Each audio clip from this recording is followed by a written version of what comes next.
Hello, and welcome to another episode of Influence and Growth Mastery.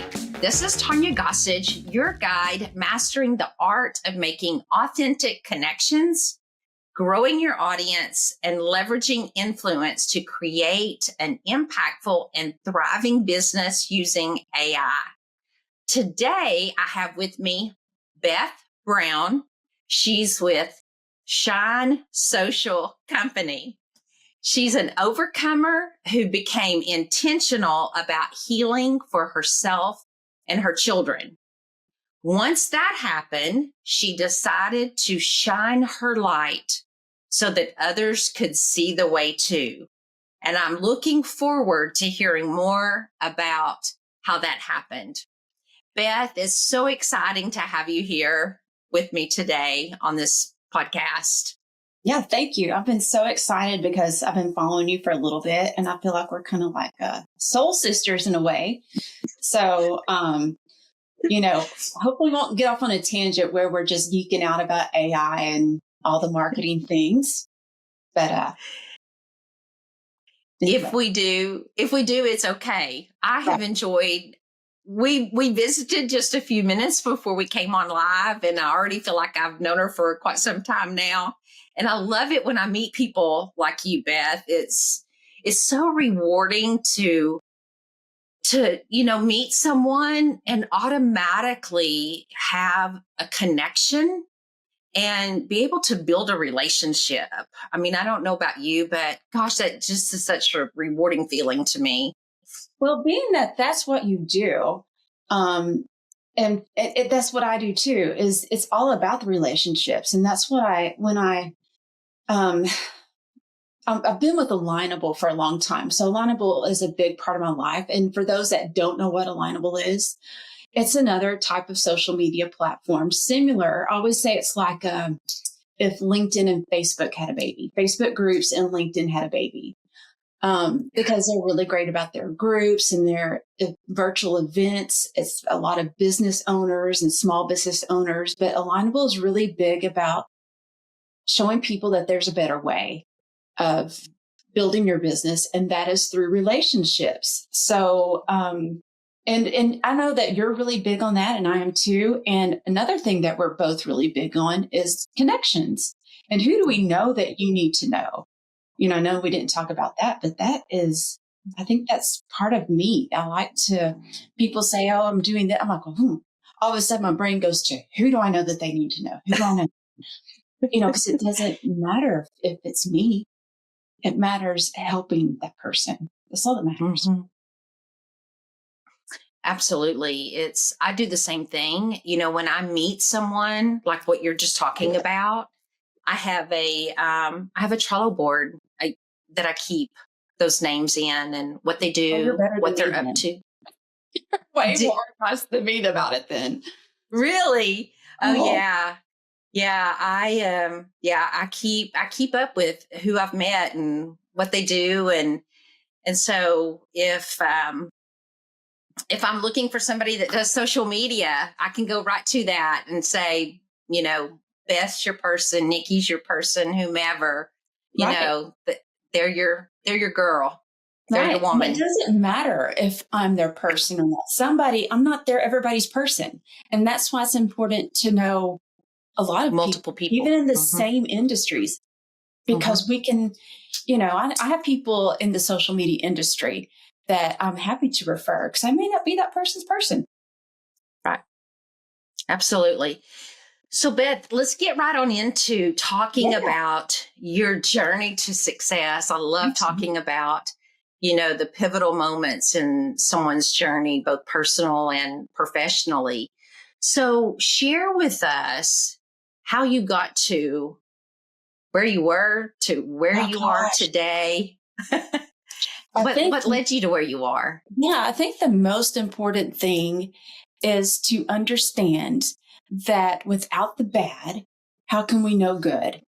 And so it's not about what happens to you, but what you do about those things. Absolutely. And so I grew up really great, like in a strong Christian home, maybe a little too strict, but I grew up knowing that my parents loved me and that we had a very strong family connection, and I knew that they were trying to do their best for me. So I always had that, and I'm pretty blessed and fortunate to have had that. But it did not prevent me from experiencing really scary and harrowing moments in my life after getting married. And, without going into too much detail, I don't think I need to. But the fact is, we all have bad things that happen. And they're pretty, and the things that happened to me were pretty scary. And over the course of about 16, 20 years of living that kind of existence, I guess you could say, I finally got out, took my kids with me, and experienced a lot of mom guilt, for not feeling like I protected them as well as I should have or could have. But I think we all do the best we can with what we know. Mm-hmm. And if you're living in a cycle of abuse, and that's exactly what it is, for those that know, it is a cycle and it's hard to get out. People looking in go, oh, well, you should just leave. Why didn't you just leave? Well, it's not as easy as that. It's very scary for whatever reasons, but it is. And thankfully, though, I got out, the fog lifted, and I was able to be like, what did I live through? Oh my God, I'm just glad to be alive. I'm really fortunate to be alive. And like I said, the mom guilt was real. I'm like, what did I allow my kids to live through? It's just horrible. It's not anything I intentionally did. But we did get out. And subsequently, I worked really hard. I've always been a very hard worker. I've worn a lot of hats, I've always been an entrepreneur since I was 16. And that was a part of the guilt too. I'm like, why can't I keep a regular job? Why do I get bored? Why do I change things so quickly and easily? I really envy those people that can stay in the same job for years and retire. That's not me. Right now, it's just really hard. But I do realize now, looking back, that having all these diversities really prepared me to have a lot of diverse clients that I could help. But I did fall apart. That time came that my brain, my heart, my soul was exhausted and it couldn't keep me afloat anymore.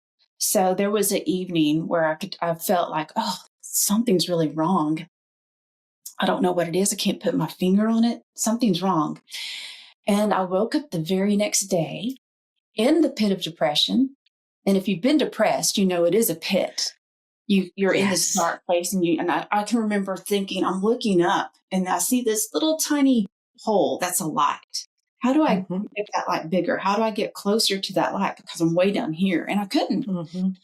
Also, what accompanied the depression was anxiety with panic. And I was diagnosed with that because I could not leave my house all of a sudden.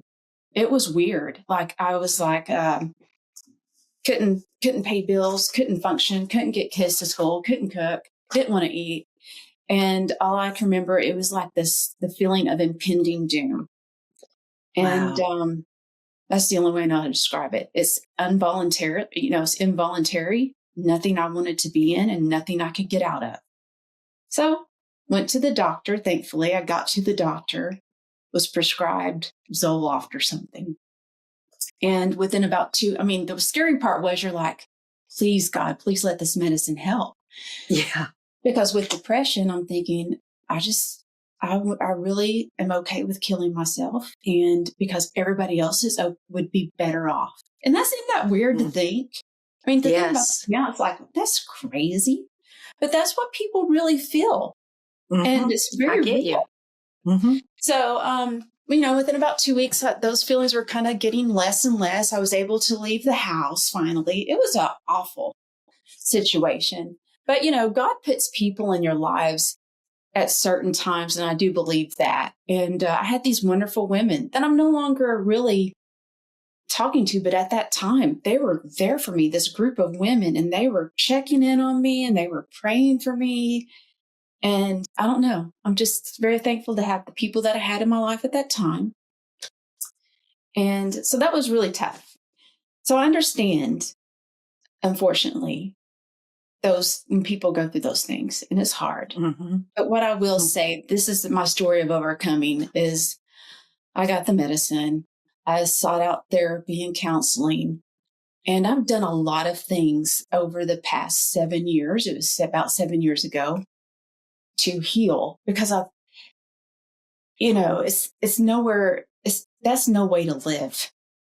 Mm-mm. And anyway, therapy, medicine, and as the past 7 years, I've also done a lot of other alternative therapies. And that's where the intentional part comes in. Like, I was very intentional about healing and seeking out things that could help me heal. One of the things I've done is EMDR. And I was very skeptical, because I'm like, how can somebody waving a couple of fingers in front of your face really do anything? That was one of those most pivotal healing things that I've ever done. I was having a lot of nightmares, a lot of triggers. I mean, a song could come on the radio and I would just be triggered. Mm-hmm. A food trigger. Nightmares were not fun either. Very vivid nightmares of being killed and chased and, ridiculous. Wow. The EMDR took those away. It really minimized the memories to where I can't hardly remember anymore. They're very faint and they're not as vivid. And they're not as, nothing triggers anymore. Wow. So I would highly recommend. I also have a great functional doctor who diagnosed me with adrenal fatigue. I never heard of such a thing. And that was easily, because I told her, I'm like, I've done all this healing. I've done EMDR. I'm really good, but my motivation, I don't have the zest for life like I grew up having. I don't have a motivation to set any goals. I don't have, and it wasn't depression. It was lack of motivation. Mm-hmm. And that's not how I want it to be. So we did adrenals, some testing. I highly recommend a functional doctor if you've never tried one. Wow. But it was easily fixed with supplements. I got my mojo back, and so much so that I decided I wanted to finally achieve my goal of working from home, to be a stay-at-home working mom. And I just decided I'm going to be a virtual assistant. I can do that. I've done all these things. I've been an office manager. I know how to do that. And no one wants to hire me. I don't think. It was really hard. And I thought, I'm just going to do this myself. So I did. I quit and fixed my little home office here and became a virtual assistant. In fact, it was called Shine Virtual Co. at that time. Oh, wow. But my clients wanted social media. And the funny thing is, I'm not into social media. Like, at that time, it was duck lips were really popular. The selfies with the duck lips. Mm-hmm. No, not going to do that. And that's kind of what I thought social media was. And also, coming through all the trauma, I was very private. Like, my Facebook page was private. I'm like, oh, I have to get really public if I'm going to be on social media. So that's part of the intentional healing as well. I knew I had to overcome that. Mm-hmm. And I also knew at this time that how do I help my kids heal? At that time, when I finally came out of all that mess, I think my oldest was 13, the other was 11, and my youngest was about 6. And I'm like, how do I help them heal? I mean, I could stick them in therapy, but as you know, if you don't want to heal, or if you don't think you have something to heal from, you're not going to. And I thought, okay, the only 2 things I know that can help is praying and become this example. Become an example of an overcomer and a successful person on my own. Mm-hmm. So that's what I did. And worked hard. And like I said, my first 2 clients wanted social media. So I said, okay, yes, absolutely. Yes, ma'am. Right. And on the other side, I'm going, okay, let's start Googling Instagram and let's start Googling all this stuff. So that's what I did. I took an Instagram course. I'd not been on Instagram, learned how Instagram worked. And one client, I had to end up firing. I'm like, I just don't think we're cut out for each other after a few months. And the other client has been with me ever since. Wow. So the rest is history. After a while, I've learned that I loved Instagram and I loved this. It was just, kind of moments. And I kept learning more. I couldn't get enough and changed my name to Shine Social Co. I'm not a virtual assistant, as one of my friends likes to say. Wow. I'm a social media strategist, a manager, and I have built a team of about 8 other contractors who happen to be all women. I can't help that. Not opposed to men. That's It okay. just works into that. That's okay. And what I love about my team is that they're pretty much all mamas. And I found them and I noticed a gift and I said, hey, you want to try this? And let me teach you what I'm doing. And they came on and they've been with me and they are working from home and have great flexibility for their families and their children and are earning an income and are really enjoying feeling like they're being productive and contributing to the success of others, which is really what it's all about. And that's why I called it Shine, is because I've been through this dark place and we all have a light. And in order to help others, we just have to shine our light in the best way we know how. Absolutely. And the cool thing, Tanya, is one of my grandmothers, who was very crafty, and I consider to be a lot like her. It's my mom's mom. We're all crafty, generations of crafty, creative people here. She was a cross stitcher. My mom is a quilter. I'm a painter, as you can see my back wall here. Yeah, I love that. But I found out at her funeral, I guess, that I knew she did craft shows and stuff. And I knew she's in Oklahoma, but in the summers, she would go to Colorado and she had a little antique store. And that antique store was called, I think, Shine or Sunshine.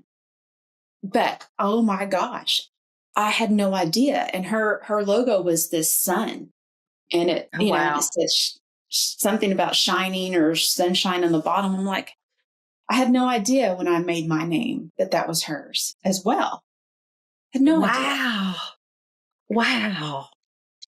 So, wow, that's awesome. I've never told anybody that before, but I was, that's incredible to me. That is. There's a couple of things I want to point out here. Sometimes people look at you, look at us, look at other people, and they don't know what's behind the curtain or behind the scenes, what people have gone through. I'm so similar to you, which is kind of amazing. It just gave me chill bumps, but everybody has bruises. They have things that they've been through. But what's so important is how you go through it. And you saying, seeing the light, wanting to get through that light. I remember a time I used to think, how could anybody ever think so darkly? How could they think that way? Right. And then there was a time when I was so stressed and so burnt out at work, because I spent 34 years in my corporate role. But many years back, I was so overloaded with work and so stressed out, so much on my plate, that I remember, and I didn't tell anybody for a long, long time, that I would think about walking across the highway, because where we parked and where our office was, the highway went through. And I remember thinking about going to lunch or going home in the evening and just acting like I didn't see the oncoming traffic and just walking out there and letting a car hit me. Yeah. And it'd all be over and I wouldn't have to worry about it anymore. Right. And then I didn't commit suicide. Somebody just accidentally hit me, Oh my God, what happened? But I remember thinking those things. And I too was depressed. I had anxiety about a lot of things. And when it got really serious I shared that with my husband. You know, one day I'm just going to walk out in front of the traffic. And he was like, what? Yeah. You got to get help. This is serious. And not only are you going to go to the doctor and get help, you're going to go talk to your boss about the workload that you have. And you're going to go find some other job. But then when you open up to that, the healing process can start. Like you said, you start taking steps and the healing process begins. So I don't know who in the audience or who's going to hear this that needs to hear your story, my story. But I remember when I had the conversation with my boss, the workload in a very short time that was offloaded off of my plate. I too got on depression and anxiety medicine at the time, and things got better. But we look at people sometimes and we look at them and we think everything is beautiful, everything is perfect in their lives.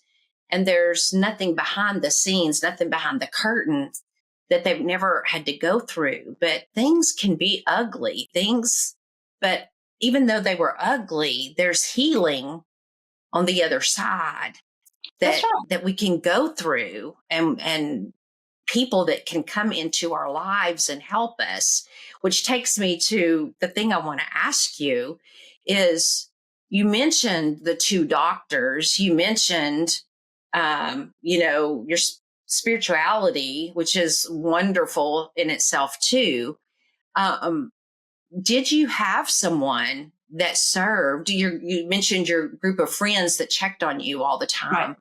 Was there anyone throughout that time that really sticks out to you that was so influential to you then or even now, that was such a support system as a mentor to you at that point in time, or even it was no one could really understand what I was going through, because, to grow up Southern Baptist, getting a divorce and talking about that stuff was, you don't do that.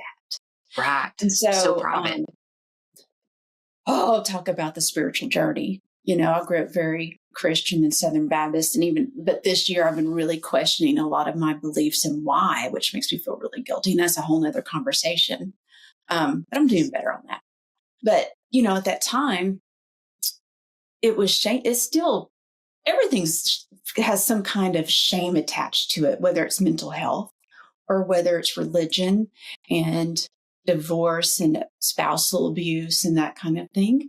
It's just stuff people aren't really encouraged to talk about.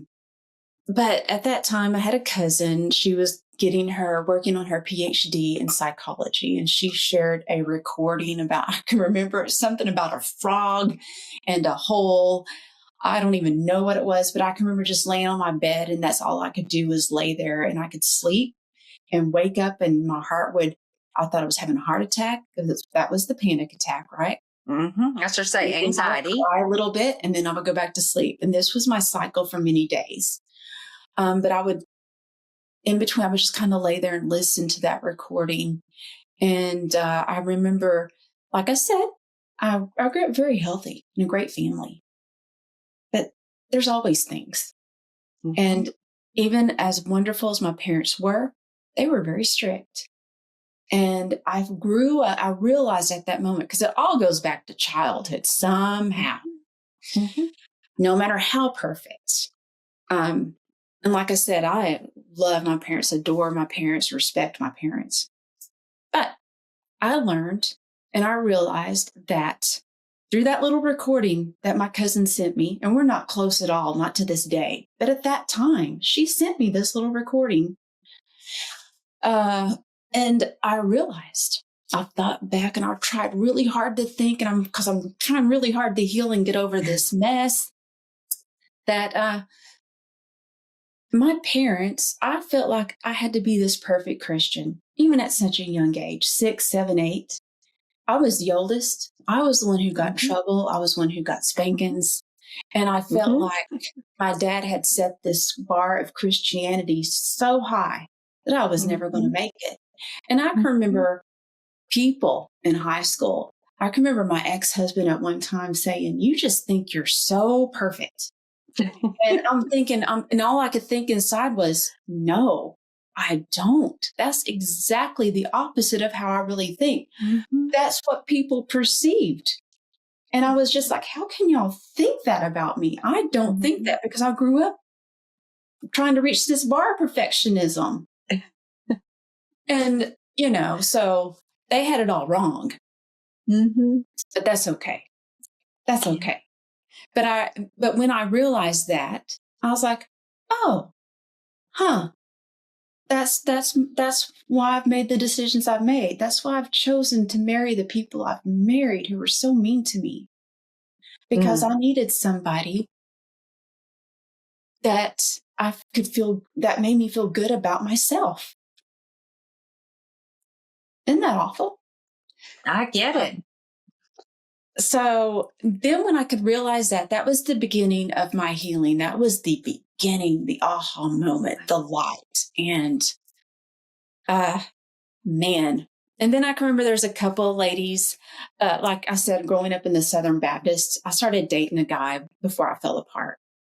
And he took me to a church that was non-denominational, that had a band.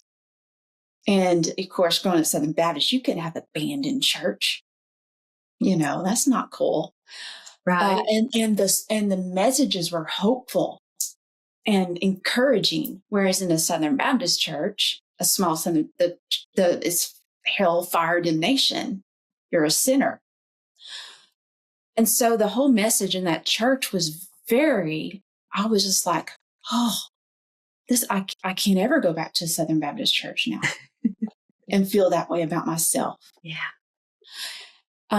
So thankfully he came into my life and showed me that. He's no longer in my life either.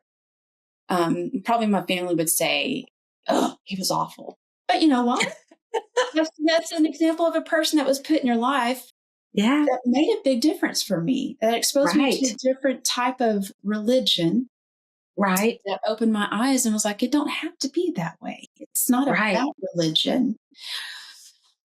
Oh, so here we go. I'm not going to get into the spiritual journey thing because I am Native American and I've learned a lot of things in the past couple of years about that. But it's when you think back on these things and you realize, just let these people come into your life, just let these people help you, and don't worry if they step back out of your life, whether it's because you didn't keep in touch with them or they didn't keep in touch with you. And you're going to be that person for somebody too. You're going to be coming, I can remember coming into people's lives and helping them through a moment, and then I have guilt because we didn't keep in touch. I'm like, no, I was Are we soul sisters? right. And it's like, no, I served that place for them too. And it's okay. They don't need me anymore. So, Wow. Yes, man, I can so relate. So relate. I'm the oldest of four. And, I was brought up in a very strict home too. My mom was just telling me this past weekend that my dad was the most strict with me whenever we were born. yeah, No one was allowed to pick me up, touch me, carry me, anything till I right. was 2 years old. And I remember, whenever I was able to start driving, dating, all of those things, Oh, yes. I was not able to go out if there was a chance of rain, storm, anything like that, because I might have an accident or there might be an accident and I might be in that accident or whatever. He was so protective Yeah, of me. So, I get it. And then as the next one came, he was a little more lenient. And then as the next one came, he was a little more lenient. But yeah, I was the one who got the brunt of all of the discipline.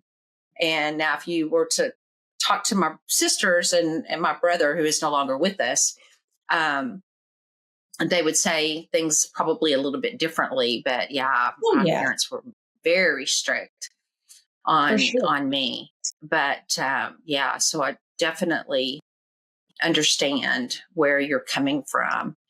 So how has, looking back on all of that, how have you been able to take those challenges and those things and incorporated what you've learned from that into your business? Because I know there's so many things for me that I can take from what I learned as a child, the challenges that I've learned back then and brought into my business. I'll even share one other thing as I take you into there, Beth, is it wasn't until April of this past year that I've been able to do some mindset work on myself to understand that I'm no longer who I was. In fact, I have in some of my work that I do and I teach, it's not about, it's more about who you are than who you're not. Right. You're not the person sometimes that you think you are. You are somebody else. Right. You have a higher power within you that you need to be. And you need to become that person and let go of who in here that you think you are. That's right. And in this past April, I went through that work, but it hit me as an epiphany in a conversation that I went, oh my God, those things that I've been taught, those were lies. I am not that person. Right. And I refused from this moment forward. My desk was over there on that wall. Mm-hmm. So I can go back to that place right now today when I left those lies there. And so I'm not even that person today. But I had to it was like it had to take that conversation for me to realize that's not me. I've been walking in a body and in a mind of somebody else. Yeah. And so go ahead. I'll just no. Let you hit the floor. So when I came out of those times and that kind of around the EMDR, because that was the moment I realized I had no confidence. And I was the kid, I was the girl who had all the confidence. Like I was kind of popular in school. I wasn't one of the smartest, but I was pretty average. I worked hard on my grades. I was in the plays, on the stage, singing and dancing, playing all the sports, being an officer in a lot of organizations in school, entering contests. I didn't do like the beauty pageants. I wasn't that. Yeah. I wasn't a cheerleader. But I did art contests and I would enter art things. And like I said, I was officers in a lot of the organizations. I wasn't afraid to speak up and take part. Mm-hmm. And I was confident. So when I did the EMDR session, I realized and I remember her question in my description of how I felt about myself. I felt like a dirty rug on the floor. I didn't know that. Wow. But that's what I came to. I'm like, oh my God, I feel like a dirty rug on the floor. I can't believe I feel like that. I can't believe that's how I picture myself. Wow. And like you said, you have these pivotal moments. And I'm like, okay, yes. Well, I'm going to be a tree. I'm not going to be a dirty rag. I'm going to be a tree. And so I'd visualize myself as this little seedling with nothing, just this little stick out of the ground. I'm like, that's what I'm going to be now. I'm going to be a tree. And I'm going to be a cherry tree. And one of these days, I'm going to be a cherry tree that's full of pink blossoms. And as time went on, I would think about that on occasion, and I could picture myself. All of a sudden, I had leaves, and I was really beautiful and green. And now I'm the cherry tree with the blossoms. It's taken a while, but you have to, how do you build your confidence back? That's the question. And so then I began to think, okay, how do I do this? Because in order to build my business and to be confident, because I did lose a client due to not confidence. She was like, I need you to tell me what I need to do. I'm like, well, I don't know. to tell you. And that was another, I'm like, oh, she's right. I need to be more confident. These business owners need me to tell them. They expect, they're paying me to be confident in my words and my actions and what I'm doing for them. So how do you build confidence? And the first thing I did, because I think it's different for everybody, and I think this is important too. I remember hearing a story about Beyonce and how she has her alter ego called Sasha Fierce before she goes out onto the stage. And I'm like, this is one of my, I'm like, well, who's my alter ego? And I tried to think of names and I couldn't think of anything. And there was a person that came to my mind every time, and it was Gwen Stefani. I know it's weird. I love Stefani. I love her creativity, and I think she's down to earth. And she is just who I feel like I kind of connect with. I'm creative. I want to be down to earth. And I thought, boy, I bet she's a badass when it comes to business decisions. Like she doesn't let it. She is too. Or she wouldn't be where she is. Mm-hmm. I'm like, okay, when I have to get into a meeting, when I have to do a presentation, I'm going to become Gwen Stefani. Mm-hmm. And so I would just imagine myself for a long time becoming Gwen Stefani when I needed to be more confident. And so I highly recommend that for people. Mm-hmm. Who can you become? It works. You don't have to tell anybody about it. Nope. No one has to know. You just can create your alter ego, and this is who you become to give you the strength and the confidence you need to stand up in power.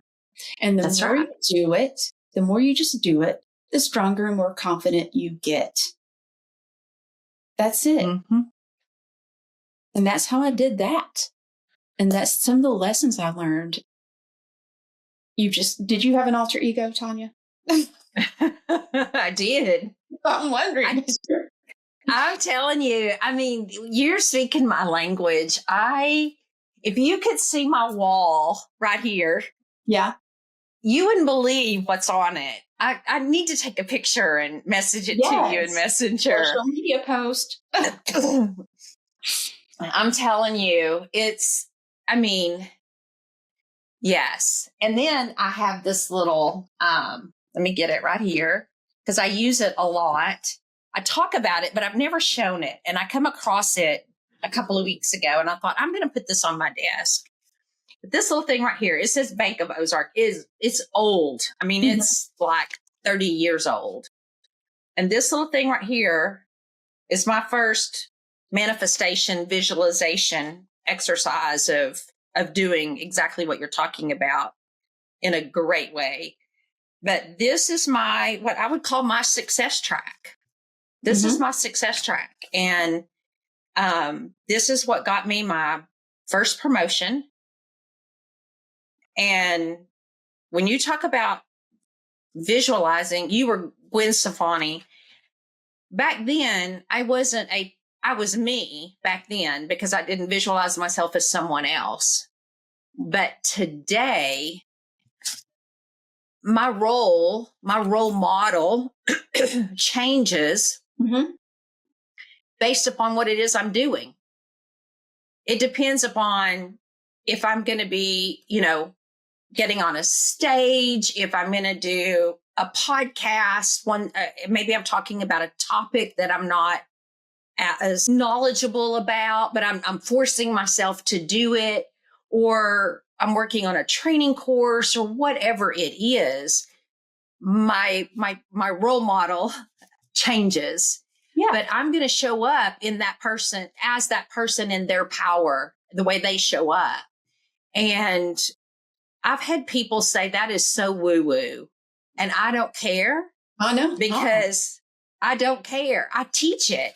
Right. Because those people that think it's so woo-woo, they can stay in that small mindset if they want to. That's right. But I'm going to continue it to the day I die because it works. That's right. It does.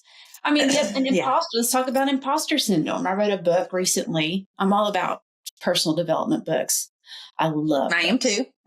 And then I read my fiction psychological thrillers in the evening. But mornings are... I'm not there yet. Fiction is the evening. But, there was one where it's about imposter syndrome, and I knew I needed to work on that. And if you, the book I read, I can't remember the name of it. I can come back later. But it had a lot of examples of a lot of famous and well-to-do women. We all have imposter syndrome. There's not a single person or woman out there that men just exhibit it differently. And I think they call it something different if they even identify it at all. But women, we're not afraid to. And everyone, everyone has it. Everyone. I don't care who you are. Gwen Stefani has it. That time show. But I remember I was doing a webinar and I'm like, I just second guess my knowledge because I do a lot of presentations too. I love educating small business owners so they can help themselves because I know they can't all afford somebody like me. And, starting out in business, you have to do a lot of it yourself. And so I try to make it very easy and understandable and give them actionable things that they can take and do for themselves that will make differences. So I'm doing this webinar on Alignable, and I think we have about 600 people registered. So it's one of the biggest groups ever. And I did kind of look at the list, and thankfully there wasn't a lot of marketing people in there. I really would have had some issues. But, I'm like, you know what? I know more than some, but not more than others. So you only have to know 10%, be 10 steps ahead. That's it. So I'm like, okay, you're going to come sit next to me, imposter girl. And I visualized a shallow image of myself right here at this desk. And I'm like, you're going to sit here and you're going to sit here with me and we're going to do it together no matter what. That's right. And we're going to do it in confidence and speak with authority. So I just invited my own little imposter self to sit with me. I love that. Instead of watching me and saying, oh, you don't know what you're talking about. You don't know what you're doing. You're an imposter. I was like, no, today you're going to sit right here with me. I love that. Now that I have not had someone sit beside me like that as far as manifesting that out, but I love that. I'm going to try that. That's what I'm saying. We all have it. We all have those moments where, that little voice is going, you don't know enough. What gives you the right to tell people how they should do social media? You're nothing. You don't have a degree in marketing. But you know what? We're all given gifts. And that's my gift. Marketing is my natural gift. And I love it. And I'm no Seth Goldstein or Gary Gary V. Vanderchuck. Yes. But I love them all. Yes. But I've got to share what I know to help the people that need it. That's right. And those that need it will find you. Those that feel like they're above you will go on somewhere else. That's the way I look at it. Yeah. That's the way I look at it. I'm rich off of it, and that's fine. I'm rich in life. And I think that's important is, you talked about your vision, and you being a coach, I know that's important. But so usually my camera's facing more in that corner. But you see there's a little, a framed thing, and then there's my life vision statement. That's my vision statement on that clipboard there. And that's where you write down in great detail and colorful detail how you envision your life, what car you want to drive, what do you want to have, what do you see as yourself when your ideal home, and not just personal, it's business too. How much is in your bank account? It's all about, that's where you find your why, and that's what keeps you going on the hard days. Yeah. And so I use Canva to do my vision board. Yes. And so this morning, first thing this morning, before I ever even got started doing anything else, I was like, I'm going to update my vision board. And so my granddaughter. It gets updated, right? Yes. It changes. It update. Yes, you have to update it. And so my granddaughter said to my husband, her grandpa, that she wanted to go to Italy. And I've been wanting to go to Italy, but I didn't know she wanted to go to Italy. Yes. And I'm like, this morning, I've got to put a picture of Italy. That's right. On my vision board. Because if I don't put it out there, I'm not going to work toward it. Mine has Italy and Greece on it. I'm going in October, by the way. Oh, I'm making it happen. I'm jelly. I'm jelly. Goodness. Well, my niece just went. She took her 2 children and she said, Tanya, Yes. she said, it is definitely the place to be. And I I'll said, have well, your it's travel agent if you need an Italy travel agent.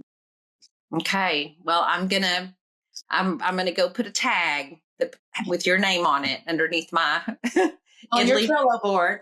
in my image. Yes. Yes. So, oh my goodness, yes. So, but yeah, if you don't do those things, you don't keep that stuff top of mind, how in the world do people ever get to where they want to be? Grant Cardone wrote his goals every single day for years, every morning and every night. If Grant Cardone can do it and be a multi-billionaire now, his goal was to get to 1 billion, and then he finally did, and now he's multi-billion. If he can do it, I can do it. That's right. And what did he start out with? Was he the world's leading expert on anything like we are? No, he was a drug addict. He was a drunk. He lost his father at 10 years old. When you go back and you look at people like that, and I've done what he has said to do, is find your people, research them, and repeat what they do. Yeah, don't stay stuck. No. I realized a while back that my people changed. And I was spending a lot of time in some virtual networking groups. And I realized, I'm like, these are not my ideal clients anymore. I've outgrown these people. And I know that sounds harsh. No. But really, you've got to stand up for yourself. And you're a business owner, by God. And you can't keep playing small. You have to say, okay, sometimes you have to say, I've outgrown these people. I've outgrown this. And I don't need to spend my time anymore here. That's wasteful. You don't want to be the smartest person in the room. No. So it's, there's times when you got to change it and you can't feel bad about it. And you can't feel bad if people aren't coming with you. And no, I want to be in the room with smart people. Yeah. I want to learn from those people. That's right. So, as your goals change and as you get smarter in your own business, as you gain in knowledge, your things have got to change. You can't stay where you are. You've had some great nuggets today. Well, I hope they're encouraging. My goodness, I don't always share my story, especially on social media. It's just like, and like you said, you have to remember, I'm a social media person, y'all. This is what I do for a living. And you've got to share all the good stuff. You do. But you also have to keep in mind it's not all good stuff behind the scenes, but really, okay, this is one of my strategies. Social media does well for business because you're showing the aspirational life for your clients. Clients don't want to see the bad stuff. They just don't. They want to see you fix their problem and show you that they can achieve their aspirations with you and whatever services you're providing. So that's why social media is so shiny and pretty. It's because it's aspirational. But you have to be able to deliver on those things that you're offering to people. And I know you do. But just keep it separate. Keep it separate from your personal life. Yeah. But then on the other hand, here's the thing. When you are coaching people want to know that you're real, you're authentic, you have integrity, and that they are just like you. And if you can do it, they can do it. That's right. That's what it's aspirational. So it's not that you don't lie. There's people out there, I made 6 figures this year. Learn how you can too. Yeah, no. It doesn't work that way. There's a lot of crap out there like that too. Yeah, I recorded a solo podcast this morning and I actually spoke about that. When I came out of banking, this goes right along with what you're talking about. When I came out of banking, I had such an image that I had to portray. in that corporate world, I was a banker everywhere I went, very professional. My image was always a representation of the company and as of my CEO. And so, but I loved that image. That's who I was. And for a long time, Beth, I struggled being on social media because I never shared anything personal. Right. Because I didn't want to embarrass my company. I didn't want to embarrass my CEO or my boss. So I didn't share things. So it was very hard for me coming into this role and open up about I almost committed suicide when I was working for that company. I was so stressed out and hit a brick wall when I worked for that company. The day I left, I felt a bulldozer roll down my back. Right. I went to PT for a year on my arm, and a week later, my arm was basically healed. I didn't share any of that while I was there. And then when I left, I was like, this is freeing. But I had to go through a mindset shift that I don't carry that image anymore. I'm me. I have my own business. I have to share who I am authentically because, like I mentioned a while ago, people don't know the behind the scenes of who we really are. We're not perfect people. No.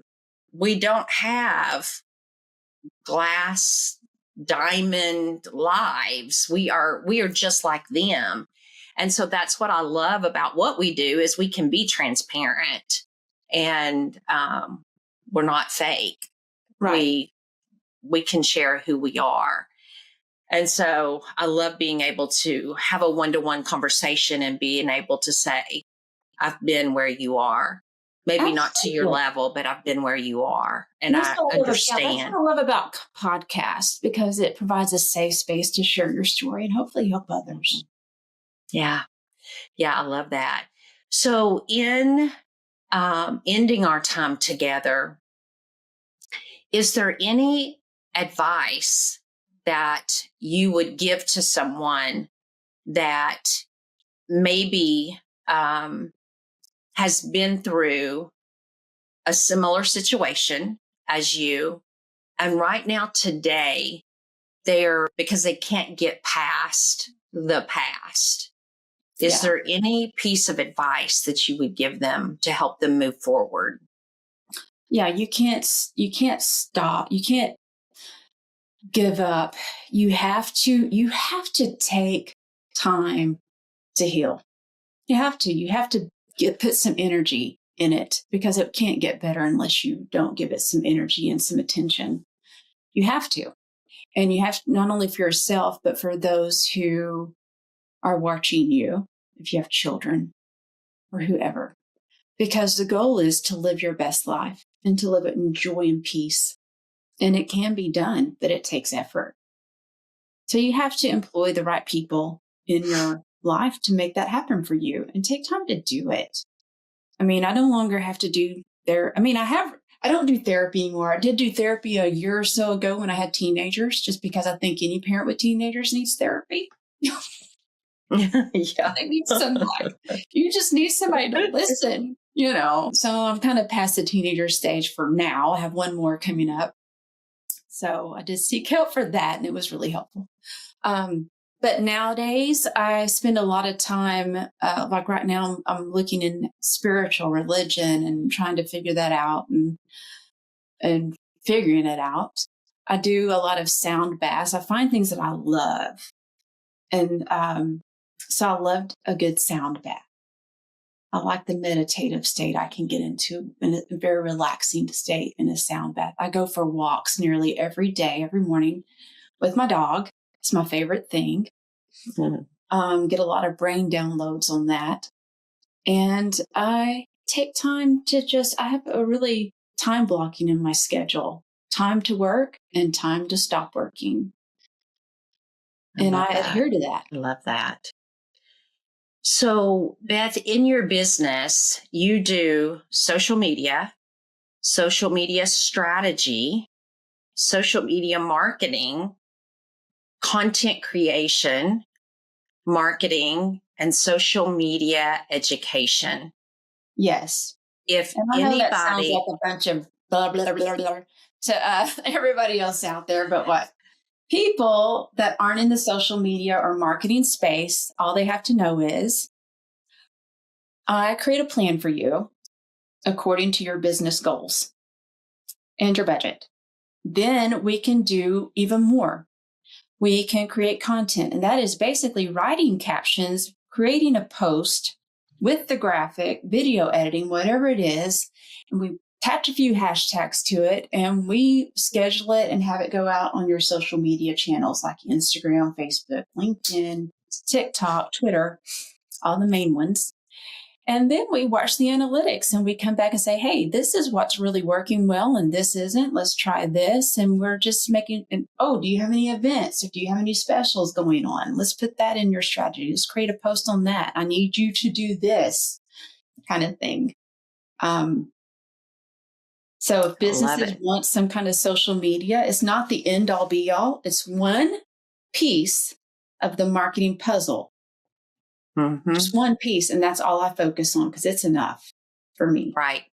But it is a critical piece. It's a critical piece, along with having a website, along with having an email list, along with networking and building relationships. Mm-hmm. That's the biggest part. But when you build those relationships and network, people are going to want to go see what else you're up to and find out more about you. And that's when they go to social media and they look. It's like window shopping. And that's why what you have on social media is important, as if you had a brick and mortar business. You're showing people what's inside your business because they're walking by and looking in the window and trying to decide if they want to come in or not. That's exactly right. What you're showing on social media is basically that. And you're not selling all the time. You're showing what you can do. You're showing the other problems you have solved for clients like them. You're giving them help and giving tips and education and value so that they want to follow you. And when they're ready to work with you, they will. They will. You've been sharing this good stuff on social media for a long time. I love it. So where can people reach out to you? What social media? I'm on Facebook, Instagram, LinkedIn. Not on Twitter. I'm a little bit on TikTok. It depends on if I have a video I want to share. Alignable is my main platform. That's where I've made the most relationships. So if you go to Instagram and go, oh, she only has 1,000 followers, then you might need to check out my Alignable, because we all have platforms that are your platform. That's where your people are hanging out. My people hang out on Alignable. And so that's where all my reviews are. They're not on Google, all my connections. But you don't have to be on Alignable to connect with me. Like I said, I'm on your favorite platform, Facebook, Instagram, and it's just Shine Social Co. I also have a private marketing collective that is built for small business owners to come in and get marketing advice and cut through all the noise. And we have several small businesses there, and we help them with their email funnels and their messaging. And it's just very cut and dry marketing advice. And it's a little safe community. And we can come in there and complain if we want to. Or they can say, hey, can you look at my website copy? And I'll say, sure, yeah, it's not speaking to your audience. You need to do this and this and this. And it's called No Dumb Questions, NDQ, because we think there's no dumb questions. There aren't. Now, is that in Alignable or is that somewhere else? That is on my profile in Alignable. So if you connect with me, questions. Yeah, you can work with me one-on-one or join my community. It's only $49 a month. And you get access. And it's not just me. There's 2 other marketers in there, and we run it together. That's awesome. No dumb questions. I love that. No dumb questions. It's fun. I love it. Well, Beth, thank you so much for being here today. And I appreciate you, all of the feedback that you've given, sharing your journey, your upwards, your downwards, your challenges. I'm thankful that it has ended up in a good place. It's ended up in the place I could have never imagined. Yeah, For myself. It's incredible. Yeah, that's good. That is so good. Well, I highly recommend to all of you listening to reach out, connect, follow Beth. And I'll hang out on your group too, so they can come see me there. Yes, they can. They sure can. Come in. It's so funny. I did not do this, and I should have. I don't know why I didn't. But I usually say, I met this person on Alignable. Yeah, but we did. I met a person on Alignable who met you on Alignable. That is true. Who introduced us. You. That is true. That's the power of connections and referrals, which is so powerful. And Beth has a couple of people too to introduce to me as the power of referrals and connections, guys. I talk about that all the time. If you are in my audience and you follow me, she is a living example of that. And she and I will get to know each other even on a deeper level. I can promise you that, Beth. I can promise you that. Everyone's either a client, a collaborator, or a connection. That's exactly right. That is exactly right. So if you liked this episode, be sure that you like it. Click the bell to subscribe for more great podcasts just like this one. And if you've not already joined the group that Beth was talking about, Influence and Growth Mastery in Facebook community, please do so. And come and join us on Alignable. I promise you will not be disappointed. And until next time, keep cultivating your connections and growing your influences. Together, we are all going to master the art of impact. This is Tanya Gossage and Beth signing off. Thank you so much. Bye.